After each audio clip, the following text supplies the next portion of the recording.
Well, hello, and welcome again to the 2012fad.com. I will be your host for this evening, and my name is Charlie Bluehawk. Last night we talked about limitations of the human mind and how, well, in business it gets down to sort of a pyramid-shaped diagram. You need three things in good business. You need a plan, you need the right people at the right place at the right time, and you need a small amount of operating capital. It's called the cost of doing business. If any of those three things is missing, then you're going to have very, very, very severe problems like most corporations have today, which is why for the last 25 years I've gone into corporations and tried to help them sort out these things. And the solutions are pretty simple, except for the having the right people in the right place at the right time. You have to, at that point, deal with personal relationships, politics, and the right person in the right place at the right time has a lot to do with the title, Limitations of the Human Mind. If you have, for example, someplace, somewhere in the world, at one of your offices somewhere, and you need her to sign forms, she won't do it for whatever reason. She just won't bring herself to sign the forms, which all it requires is a signature and a date, and you're done. For some reason, she can't do it. She's been burned by signing contracts before, or she's had her signature stolen by other people who used her signature on other contracts. Now she's just scared. Perfectly reasonable. The problem is, to finish that contract, that contractual agreement, the contract has to be signed. Somebody's going to sign it. So instead of spending $0, this lady, wherever she is in the world, to sign the contract and be done with it, she has to ship it to you by FedEx, which costs you $200–300, just to get your signature on it and send it back. So that's what we call the cost of doing business. To make $1,000, you have to spend $200–300. You just factor that into your profit margin and you learn to live with it. You suck it up. Limitations of the human mind also come along with the concept of permission to speak. Human beings, for some reason, need other people to tell them when it's okay to talk about something that's important. Your boss is molesting you, your president is robbing you, your corporations are raping you, your bankers have stolen all the money in the country. And yet you don't have the right to talk about that because no one has given you permission to speak. And as I told you last night, for whatever value there is in it, you have my permission to speak, which is just another way of saying, what do you think? And I've seen this over and over and over again. Horrible atrocities are committed, either in business or personal life or political life, and nobody will talk about it because no one has given you the right to say, hey, you can't do that, or hey, you're doing that and I can see you. Which gets us back to, again, limitations of the human mind. My favorite phrase of all time: I listen to what you say, I watch what you do. And you can clear a room in moments just with that statement. In a room full of politicians, for example. Get up, it's your turn to have the floor, you're in front of the city council, you're in front of the board of directors, you say, hey, you know what? I listen to what you all say, and then watch what you all do, and then just sit down. That meeting will end almost immediately. Because now, not only have you told these criminals, these crooks, these liars, what your view of life is, you've given permission to speak to others in the room. Not only have you given them something to think about, you've given them a course of action which they may never have ever considered before. Somehow all this ties together, but it's up to you. It's your decision. Don't wait for someone else to make the world a better place. It's up to you. There is no we, it's I. I will do something now. I will make my life better. I will take care of my family. I will take care of my city. I will take care of my country. If others want to help, great. This is the road I'm on. You can walk with me. But really, if you're going to carry a lot of luggage down this road, well, you have to carry your own luggage. Euphemistically speaking, don't drag your personal problems into this. If you want to solve a problem, solve it. No one else is going to do it for you. And so tonight I thought we would chat about the joy of hatred. And what motivates people to hate? I know in black magic satanic ritual, hatred is a choice. It's a religious choice, religious freedom. You have a choice.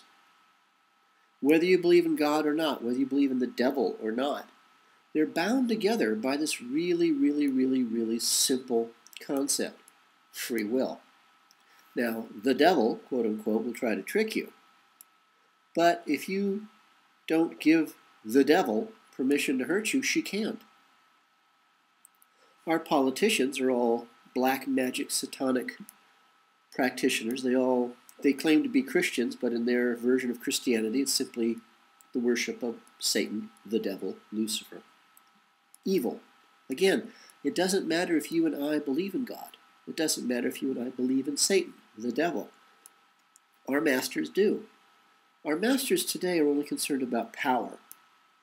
But they need servants, which is where what I call the Mandarin class comes in. This is the Bush family, the Cheney family, the Clintons, the Ben Bernankes of the world. And their only interest is money. And they believe in their very simplistic mental processes that a lot of money will give them power. It won't. When the time comes, when our masters go into their underground cities, or, God forbid, they go, off-world, their servants, the Mandarin class, the bankers that we know, the politicians that we know, are all going to be left behind to die with us. But it's the joy of hatred which really separates the masters from their servants. Our masters, they don't have souls. They don't. I mean, nobody with a soul can do what these creatures are doing. In the United States today, and today is July 31st, 2011, and I apologize that this video file says, April, May. This actually says May 5th, 2011. I apologize for that. I'm now 3 months behind. In my arrogance when I started this, I really believed I'd have financial support at some point so I could do this on a daily basis. And of course, that was immensely arrogant of me. So now I'm 3 months behind because lack of money. Today, July 31st, 2011, out of 300 million people in the United States, give or take, there's 58% unemployment. That's more than half of the entire population of the United States is out of a job. Now, it's a depression, worse than the one in 1929, which was also a staged event, which was also designed to rob us of our rights. And in this case, money being our rights, to live, to have a home, to feed ourselves, to take care of our family, our pets, our parents. That's robbing us of our rights. To me, that's a grotesque act of war. But nobody with a soul could do that to another living person and enjoy themselves. I'm sorry, that's just my definition. You can't commit atrocities against innocent people and sleep at night and have a soul. You can't. So whether any of the stories about our masters are true, that they're lizard people who are a plague on this part of the galaxy, whether they're Satan worshippers, human, who descended from Babylonian slave traders, it doesn't matter what they are. What matters is what they do. And to me, these are the act of the soulless, which, getting back to Christian mythology, means that they're fallen angels, they're demons. Doesn't matter. Again, does not matter if you believe in God. Doesn't matter if you believe in Satan. Our masters do. And they follow this, and they live this life of hatred. And from what I've seen, they have no souls. You can't have a soul and do this. But we'll just say that makes them a separate class of people and leave it at that. But their servants, the Mandarin class, are definitely human beings. The Bushes, the Clintons, Condoleezza Rice, Ben Bernanke,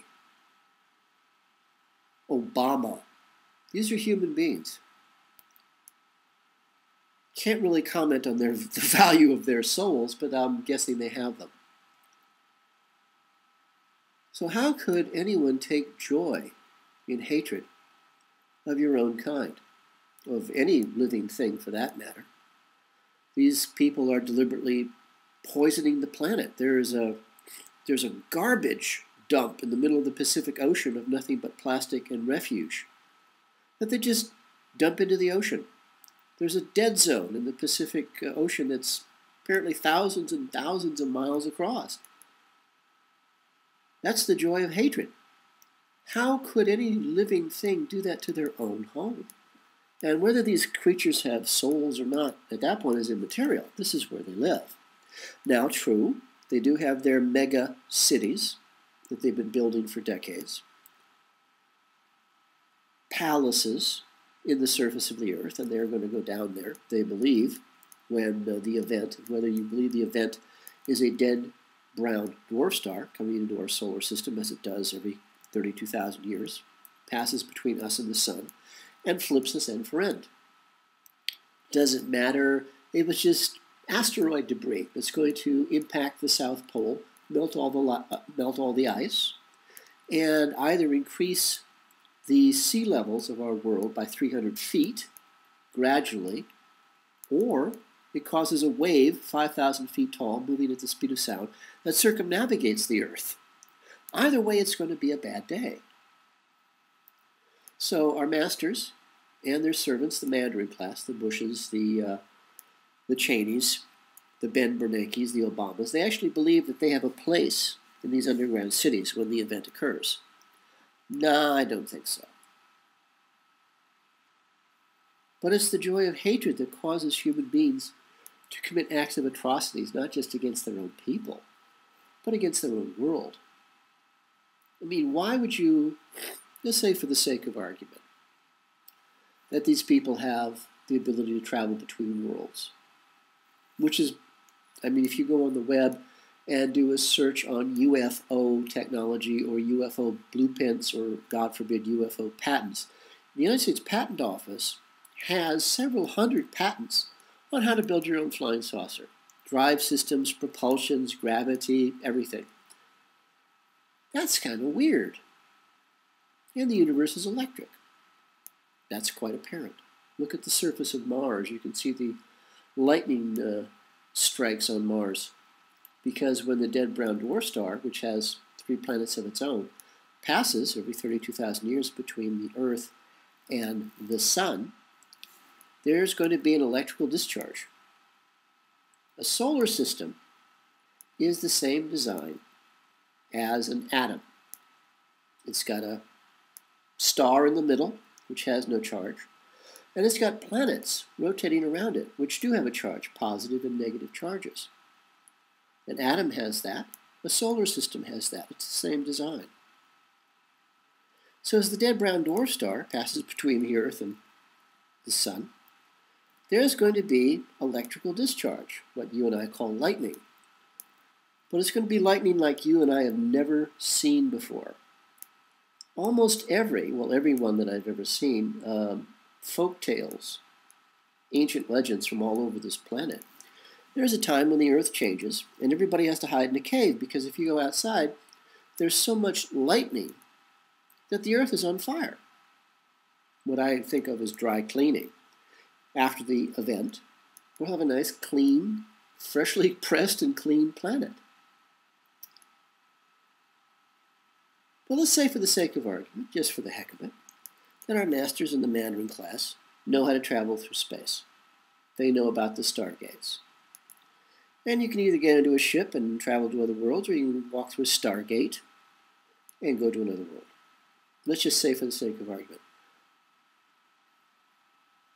If you went to another world, would your first instinct be to be amazed and in wonder and in joy of the life you find? Or would your first instinct be to turn it into an open sewer? So now our masters have turned the earth into an open sewer. And our masters are completely useless people. Well, their servants, the mandarins, are also useless people we've talked about before, where, none of these people have ever made a pot of coffee in their whole life. None of these people know how to drive a car. None of these people have ever stood in line at the ATM machine. None of these people have run down to the Target and bought themselves a new pair of underwear. Not one of these people have ever cooked an egg. They're parasites. And so we're listening to these people, and again we use that phrase in a generic term, who are filled with nothing but the joy of hatred. And we're just standing around while they turn the earth into a sewer, an open toilet, where you and I live. And we don't say anything? Permission to speak. What do you think? I listen to what you say. I watch what you do. The joy of hatred. I've seen this so many times, and please forgive me for saying it this way, but the women in the United States have a joy of hatred, which I finally couldn't stand anymore, and I fled. And then I got to New Zealand, where I thought for 6 years I was told by an advertising campaign, as many of us were, that it was a place looking forward to the future, very forward-thinking, very highly educated, very welcoming, very friendly. And I got there and discovered that there were 22 women to every man in the country. That's probably a tremendous exaggeration, but that's the local urban myth. And from what I could tell, it was very accurate. I actually found women in New Zealand even more hateful. The joy of hatred in women in New Zealand was beyond anything I thought was possible. And I come from Hollywood, for goodness sake, where I thought I'd seen every form of hatred possible. I then fled New Zealand for Europe, where again I was told I was welcome and wanted. I got to stop listening to people. And the first women I encountered were even worse than the women in Hollywood. They were even worse than the women in New Zealand. The joy of hatred in these women was astonishing. They raped the soul out of my body on a nightly basis, and they did it with just looks of joy in their faces, just the happiness of hurting me. It's the joy of hatred. I don't understand it. Thankfully, they got tired of me and threw me away and left me to die, which seems to be another part of the equation. I started meeting real people in Europe. What a blessing. Again, it's that farther you get away from people who speak English, the more human people become. But I've seen the joy and hatred in my work. I've seen the joy of hatred in corporations where people threaten or abuse or have sex with somebody in charge to get a very important job. And then they don't know how to do their job. Their main concern is hurting people. I still remember this woman I guess I was dating, it's hard to tell, back in the States. Her whole goal in life was hurting people, and she told me this. Her goal in life, she was studying to be a psychologist, and I asked her why, and she says she wanted to learn how to hurt people more effectively. She wasn't kidding. And she was actually the first person I ever said my favorite phrase in the world to. I listen to what you say, and I watch what you do. Because I was trying to figure out how I was ever going to get rid of her or be free of her. She actually turned white, ran away, and never saw her again. What is the joy of hatred? Why is there joy in hurting or destroying? I have no idea. Because the 98% of our race seems to enjoy it immensely, and the last 2% I wonder about us sometimes too. But again, it really is up to you. It starts with I. I will do something today. I will make a difference. I will speak up. I will not knuckle under. Or I will run away. I finally ran away because I couldn't find anybody to stand with me. I ran away from the States because I knew what was happening there. I ran away from New Zealand because, Lord, I had no choice. I left everything in the world behind that I loved, including my cats. Luckily, they all had nice homes with good families. But I escaped New Zealand with 2 suitcases and my soul. There's a level of hatred in it, and if there are alien life forms on this planet and they are in control of it, they're in control of New Zealand. It's a wonderful experiment in social engineering because New Zealand is a non-human culture. It's the future of the United States, if the United States had a future, which at this point it does not. The joy of hatred. It's up to you. Say something if you want. Speak up if you want. Give yourself permission to say, this is wrong, and no, I won't. But it's all up to you. I'll leave you with my closing phrase,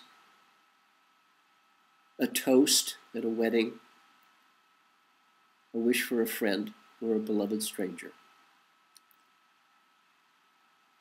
May you live as long as you wish.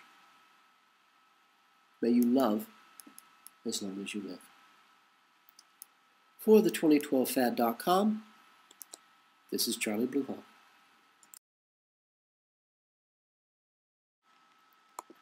The 2012 Fad is brought to you by Coffee and Blood, Love Letters Between the Dead, a series of 5 erotica horror novels about a fallen angel fighting his way back to regain his own soul, and how the CIA war against the human race, their black magic, captures and traps him in the body of a mind-controlled slave designed to hunt down and to kill their god, their Satan.